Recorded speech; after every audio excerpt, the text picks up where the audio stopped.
Exposing the secrecy in GovCon compliance, here's what they don't tell small contractors. All right. Welcome to our show of Sync Consultants LLC. Each week, we bring you great insight from leaders pushing boundaries, whether in AI, government contracting, compliance, education, and tech innovation. Today's guest is someone I deeply respect, Jeffrey Collins, a decorated veteran, cybersecurity strategist, and founder of Eagle Defense Systems. JC is building a career at the intersection of CMMC compliance, GRC. If you don't know what that means, that's just governance, risk, and compliance, and cyber law.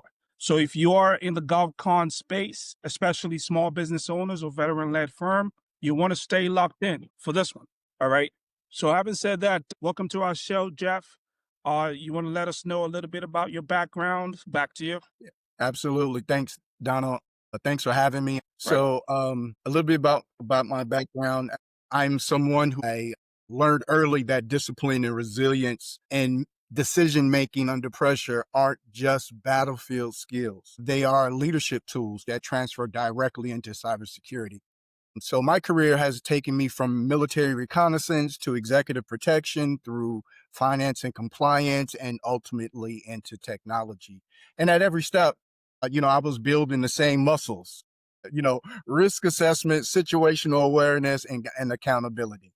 So those strengths became the foundation of Eagle Defense Systems. My mission today is to bring that same readiness mindset into governance, risk, and compliance, helping organizations engineer security into their operations. So I don't see GRC as just paperwork, but it's a defensive perimeter, our digital infrastructure. So when companies integrate into compliance in their DNA, they're not just passing audits, they're building resilience against threats that can shape industries, communities, and most importantly, national security. All right. Thank you for that. I mean, we've had some real conversations offline about legal and personal hurdles. I mean, you faced major litigation on life transitions. How did you stay grounded and still keep moving forward? Yeah, I've been navigating ongoing litigation, including civil rights compliance challenges, along with delays in finishing my degree. And all of these stem from a period when I was a homeless vet, couch surfing and sleeping in my car, man. And those could have easily derailed me, but I leaned on structure, faith, and my sense of mission, which is I refused to quit. And I treated the setbacks like training exercises. Each one was an opportunity for me to sharpen my resilience. Yeah, go ahead. I can go ahead? Okay. So it was also during this period where I realized something deeper. Assessing IT systems isn't just about whether they are configured correctly. It's about the consequences of the outputs in the real world. Technology impacts people, communities, industries, and that awareness gave me purpose, even when life felt heavy. Litigation didn't just test me, it has made me stronger, a stronger strategist for my future clients. Right. That's great. I mean, I'm a small business owner myself, and I know the struggle. We've all had to start from the bottom and go through so much challenges. I want to thank you for sharing that. We're going to dive into compliance. If you can elaborate for us, Jeff, what is CMMC? Why is it such a critical piece for anyone doing or wanting to do business with the government? What does that entail? So the cybersecurity maturity model certification called, CMMC, it's the new baseline for trust in government contracting. If you can't prove your cybersecurity posture, you won't even make it to the starting line. The Defense Federal Acquisition Regulation, or DFARS, and NIST 800-171 compliance are optional. They are mandatory for companies handling sensitive federal information. For example, you're a contractor manufacturing drone components for the Department of Defense. DFARS clauses and NIST 800-171 controls are built into that contract. And the government wants to ensure that the designs, the specs, the flight software, and the supply chain data you handle aren't vulnerable to theft or to tampering. So even outside of unmanned systems, the same rules apply. So if you're just providing IT support for Army logistics, building the cybersecurity tools for the Department of Defense or the Department of Veteran Affairs, or handling controlled unclassified information, CUI, and also FCI, say for instance, in the Department of Energy project, you must demonstrate CMMC compliance. So for a small business, especially veteran-led firms, the challenge is affordability and readiness. And I often compare these frameworks to training drills for contractors. They prepare you for the mission ahead. And that's why I focus on structured pathways and automation to make, the compliance a part of the business DMA and not last minute scrambles. At the end of the day, it's not just about passing an audit. I mean, you have to take this really serious. It's about protecting national security and everyone that depends on the systems. Right, right, definitely. And the cyber poster, if you're not compliant, you most of the time you're out before you start. So, That's right. I love the term governance ops as a service and your new business model. Introduction, government ops as a service, Yes. and its value for CEO and boards, right? What does that mean for small businesses or small government contractors? Yeah, governance ops as a service means embedding governance, risk, and compliance, not just as a checkbox, but into everyday business operations. It's about helping CEOs and board manage the cyber as a continuous business and legal risk, and not just a once a year audit situation. And I would like to say, and this is what we are working towards, is equipping organizations with real-time dashboards, automation, continuous reporting. So there was always aware of the risk posture that they have at any given time, instead of running these reports at the end of the week, or at the end of the month, or once a quarter, or whatever they're so, and that makes compliance proactive, measurable, and business strategic, and not reactive. And I think that's one of the key things about understanding it's a different perspective of prevention and not just waiting for an incident to happen. So how this actually ties into my military background. In the Army, we didn't wait for a mission to happen. We drilled through walkthroughs, run-throughs, live fires. So we had all of these different layers, in doing it several times, over a lot of a span of different situations, environments, whatnot.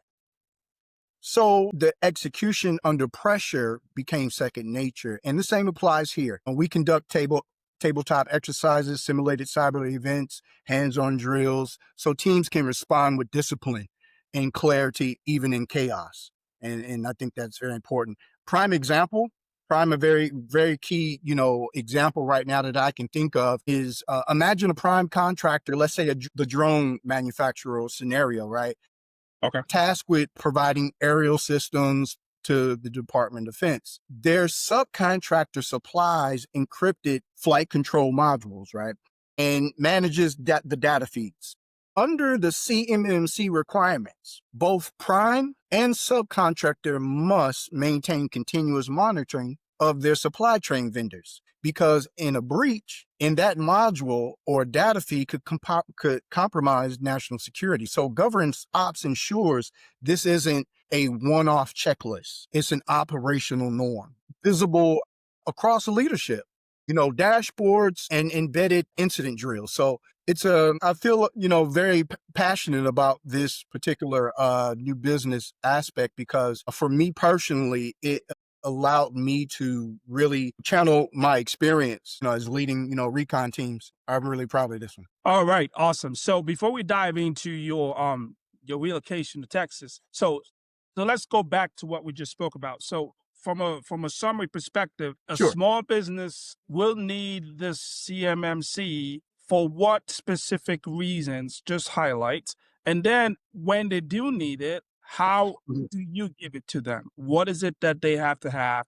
And is there any a type of cost involved or requirement, or does it take? How long would that take? And how are you equipped to deliver? And how would you support all these measures? Sure thing. So essentially, it is mandated now that before a client even, submits an RFP or a proposal or any of those type, they also need to already have a level 1 CMMC self assessment completed, right, at the first level.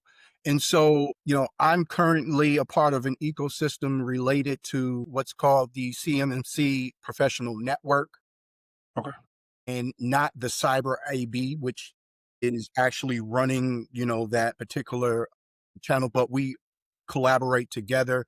There are Cyber AB professionals that are on the board of this organization, but this specific organization is like a community of cybersecurity leaders that have come together in the audit realm, to want to focus on this. And so we are currently going through training to touch all of the multiple cloud entities, Prevail,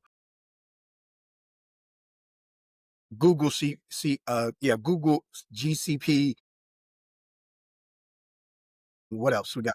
Microsoft GCC High, and also AWS GovCloud. So these particular are very vital because these are all of the primary already vetted systems that have received what's called FedRAMP certification. So now, for what does this mean for a small business owner?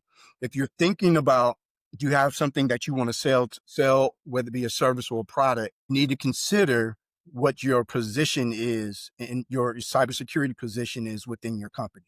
Then that's what they're looking for. So what you would have to do is essentially reach out to someone who is a part of the vetted community, right? And reach out to begin the assessment process and have them help you walk through the self-assessment process first. A total of 3 levels. The third level hasn't fully been released yet, but at least level 1s and level 2 assessments are absolutely available. Okay. So level And in one terms is, of, yeah, go ahead.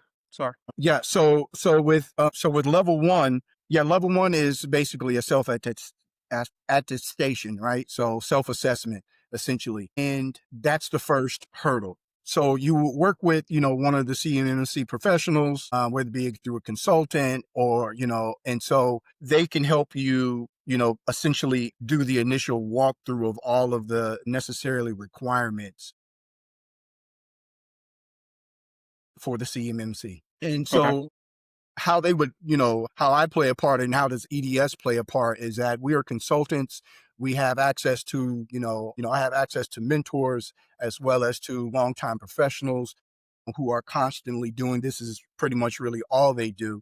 And so we can basically bring them to the table and get you a self-assessment. Okay. Okay. That's great. All right. So I guess we'll come back to this as we dive more in. So let's talk about, Texas is a lunch with a veteran-owned cyber firm like yourself, right? So you relocated to Houston. So tell us about Mhm. the business Yeah. climate, especially for veteran-led firms. Yeah, Texas is a great place. Is a great state for veteran-owned firms. The state offers tax advantages. When I set up my LLC initially, there's a specific path for service-connected veteran-owned small businesses. You will receive a confirmation from the Secretary of State, acknowledging your veteran status. And as a result of that, you also are exempt from 5 years worth of state taxes, business taxes. So that's also a great benefit to the veteran community in Texas.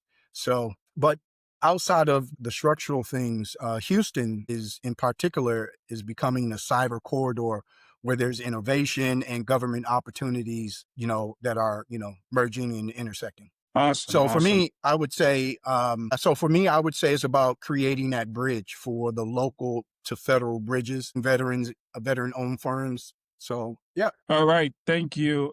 Thank you for that. So we're going to dive into our, tool part. So I know you have a GitHub demo and a real-time Sure. compliance automation you want to share. So, can you showcase your tool and automation script for your CMMC Okay. compliance? Sure. So let me get here Okay. screen. So I've already pre-run it. Run the script already here in my Git Bash environment. Okay. This obviously could be run in whatever environment as a CLI tool, and so it could be ran in Linux, it could be ran on PowerShell, whatever you feel comfortable with. And so essentially, you need to understand exactly why this tool was created. Right? Here's the challenge: PRC teams spend 70% of their time on, I would say, data transformation. So that means, and not risk analysis. So you have this situation where there's a lot of data from different logs, different sources, that is all needed to, verify whether or not they're in compliance. And so if you're spending a lot of time trying to just make all of this volumes of data make sense to, the board and to the CEO or any other stakeholder that may be interested, that is actually taken away from what we are really supposed to do, is actually analyzing the risk. There's a couple of pain points. Security compliance audit follows, pretty much the same process of exporting data from platforms, and it's very difficult to translate that data into something that's human friendly, right? Right. And then hours spent manually formatting JSON files and CSV files, copying and pasting into Excel templates, mapping findings to compliance frameworks, the inevitable human errors that always arise when we're doing that type of technical and detailed work. So it brings us to the question, what if it could be all automated? And Right. so this is a demonstration in which I came up, and for the point is to take this analysis and make it human readable for, those who are interested parties. So some of the details of what this report has pretty much generated and what it ingests. So it would ingest, say for instance, this particular tool, I primarily use GCP, right? Okay, Okay. so this will also ingest GCP security command center findings.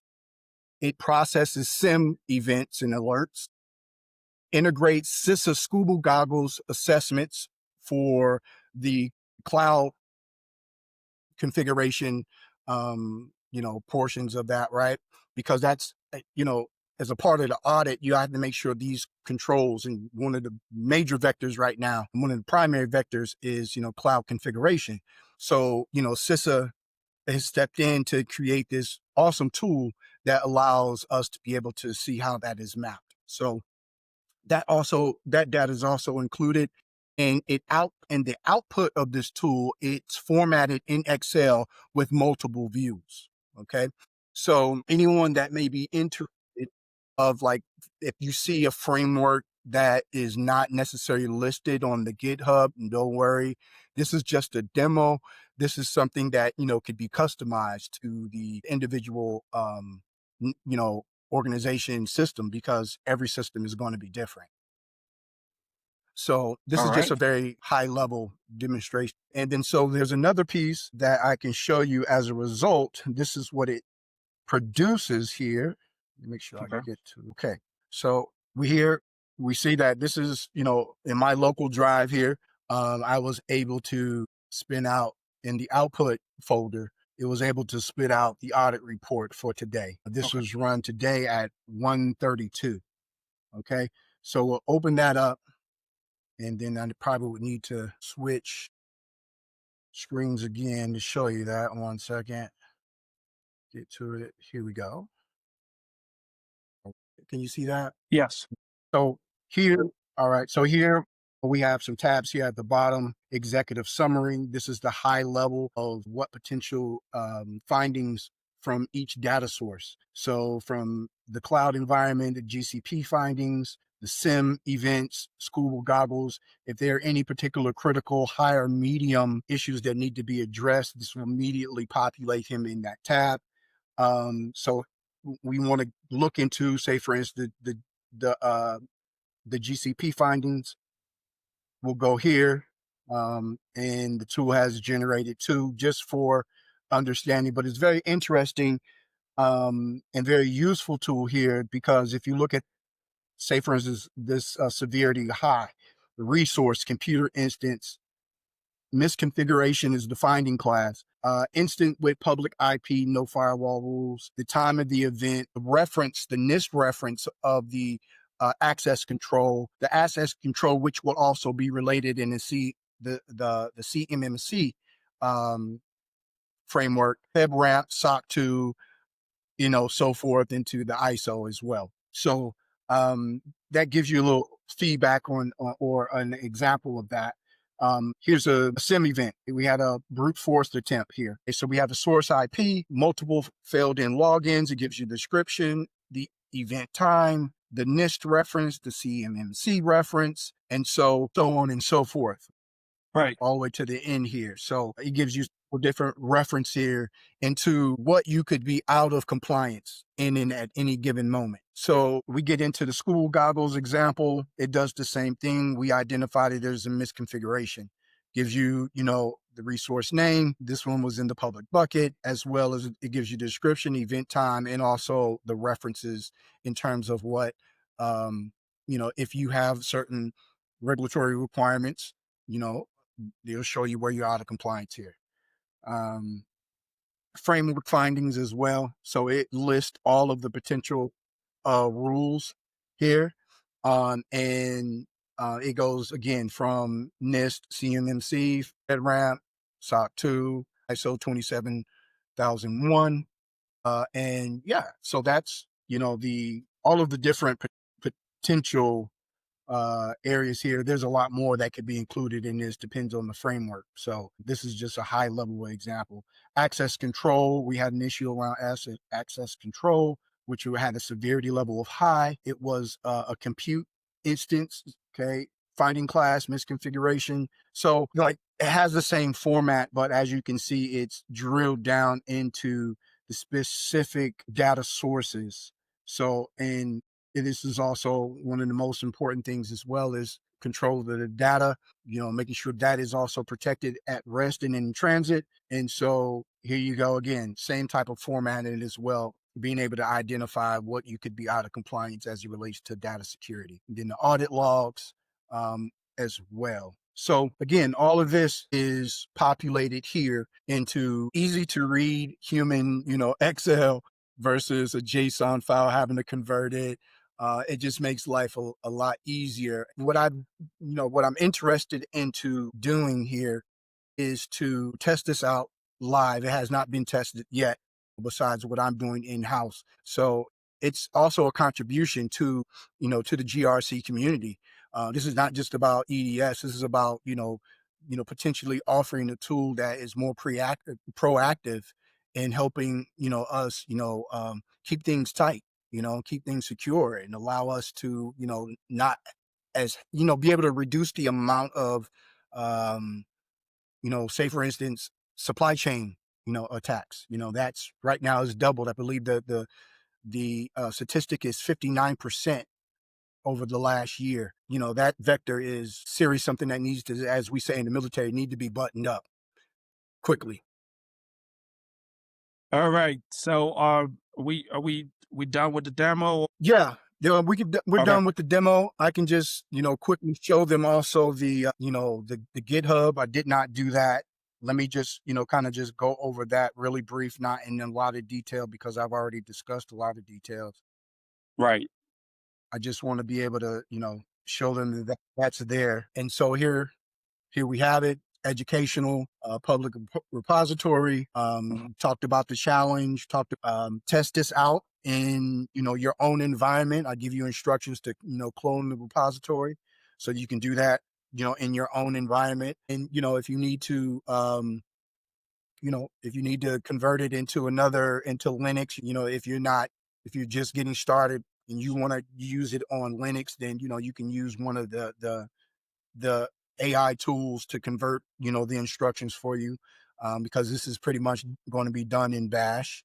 Um, so, yeah, this goes over pretty much some of the meat and potatoes that we just talked about. Okay. Right. So, yep. All right, got it.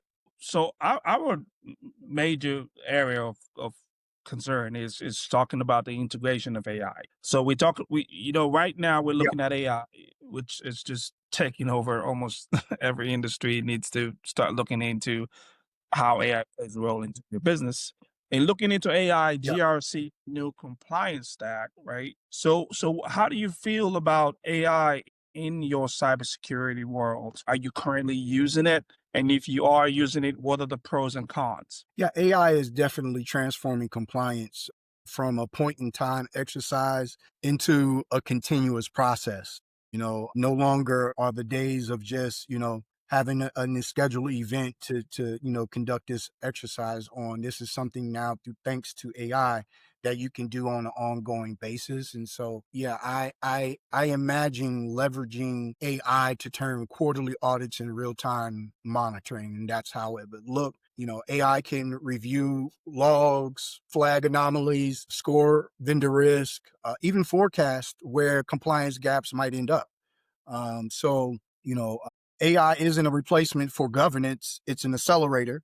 The human element still sets the ethical and legal guardrails, but AI gives us the speed and scale and precision we need to handle these modern threats, especially as new technologies, are on the horizon, emerging technologies such as, quantum computing, which adds another, 60% of, speed to already fast AI. Right, right. So you will say that AI has helped you cut down your output for outcome ratio in terms of labor and time hours being spent into the cybersecurity way and extracting information at a faster pace. Now, are your tasks also automated? Absolutely.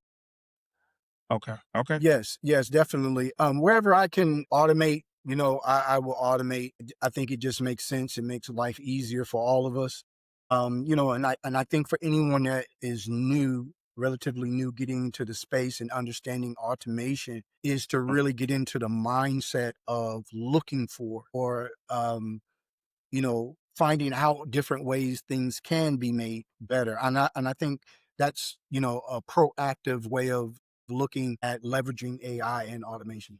All right, right. So thank you for that, Jeff. So as we are actually coming together in terms of overview, so what would you say you want your audience to know about your company, Eagle Defense Systems? What would you say? I know you're a cybersecurity firm, but what and again you're launching the CMMC. But what exactly can you do for your clients, right? So we definitely can coordinate CMC level one, a self assessment Okay. process. Definitely available to do that. Also, as well, my background in tech is also through development as well. So any particular problem as it relates to GRC engineering, I'm definitely willing to have conversations about, finding some awesome ways to help simplify your processes.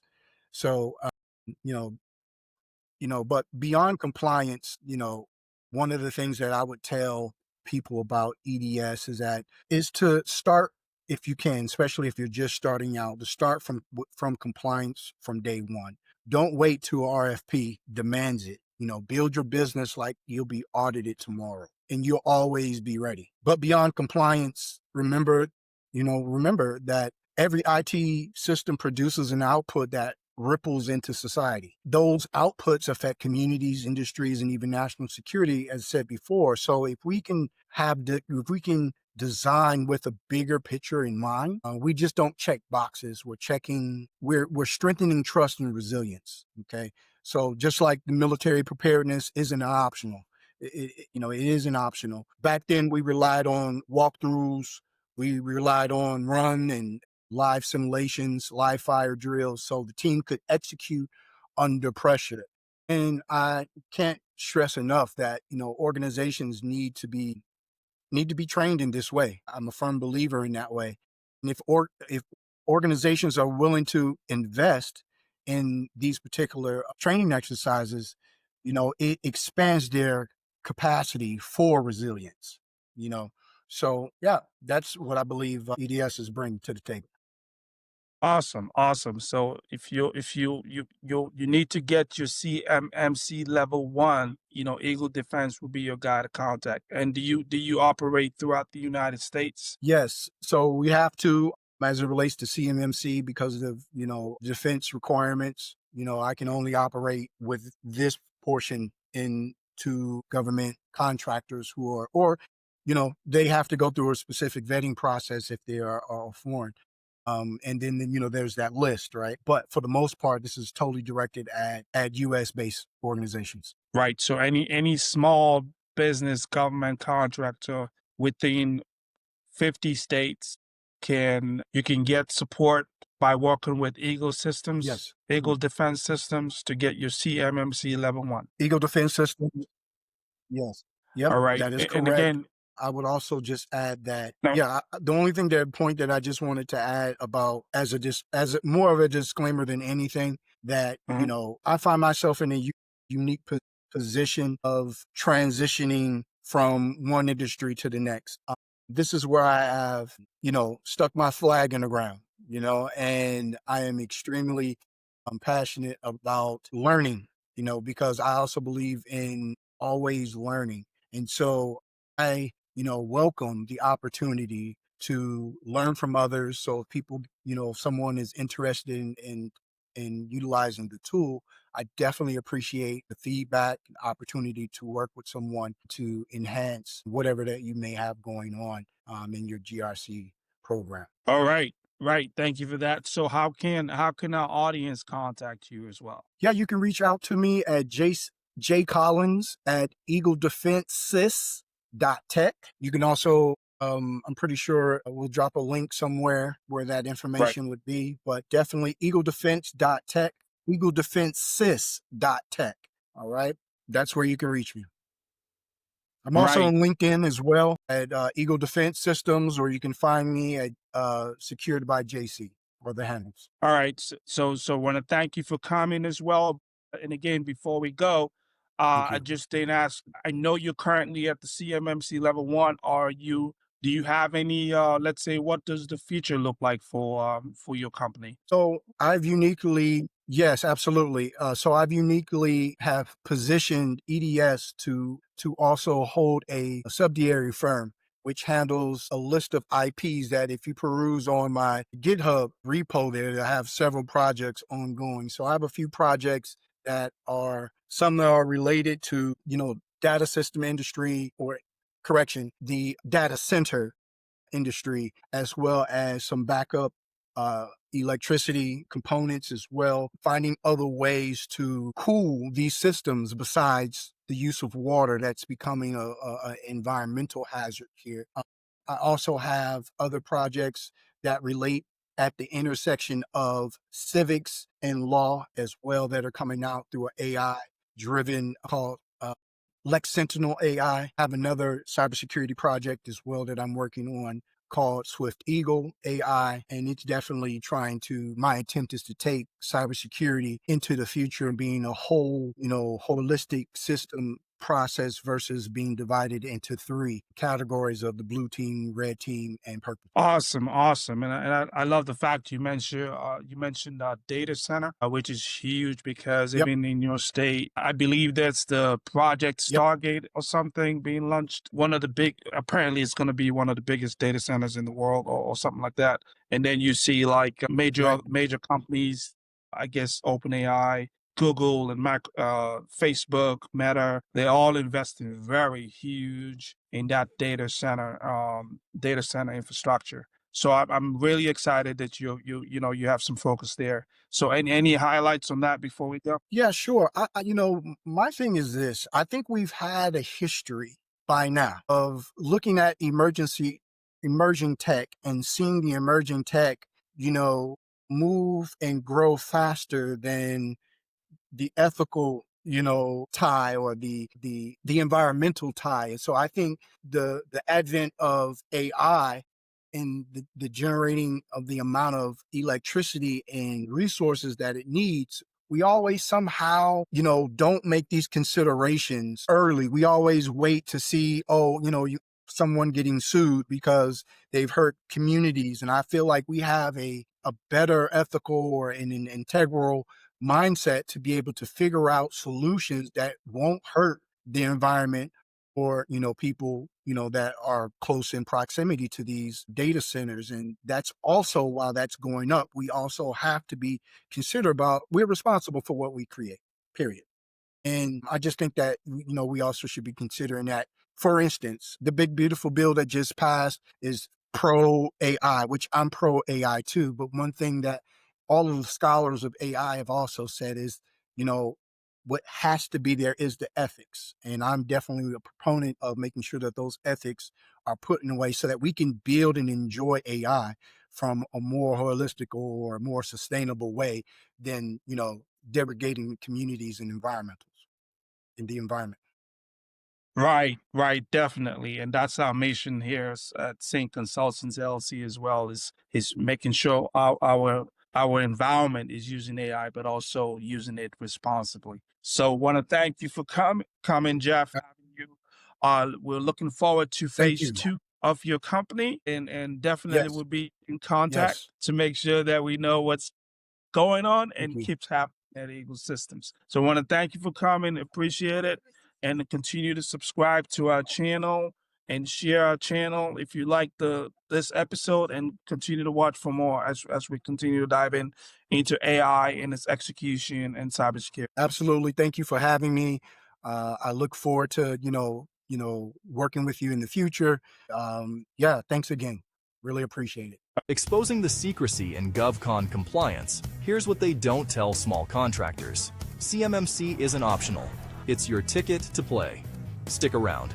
We'll show you how to get compliant without the chaos. I'm Donald Kaisamba. Jeff's a Ranger-qualified vet turned cyber leader. He's sharing how to turn compliance into an operational advantage, not paperwork. CMMC levels real-time GRC automation. His GitHub demo. AI governance ops as a service can save time and protect your supply chain. If you're a veteran-led or small GovCon business, stay locked in. This episode teaches you what to do next. The Sync Podcast, visionary voices shaping the future. Subscribe now to Sync Podcast, Erwar Sync Consultants LLC for notifications of new videos and more. Exposing the secrecy in GovCon compliance. Here's what they don't tell small contractors. Exposing the secrecy in GovCon compliance. CMMC isn't optional. It's your ticket to play. Exposing the secrecy in GovCon compliance. Stick around. We'll show you how to get compliant without the chaos. I'm Donald Kaisamba. Jeff's a Ranger-qualified vet turned cyber leader. He's sharing how to turn compliance into an operational advantage, not paperwork. We'll cover CMMC levels, real-time GRC automation, his GitHub demo, and how AI and governance ops as a service can save time and protect your supply chain. If you're a veteran-led or small GovCon business, stay locked in. This episode teaches you what to do next. The Sync Podcast, visionary voices shaping the future.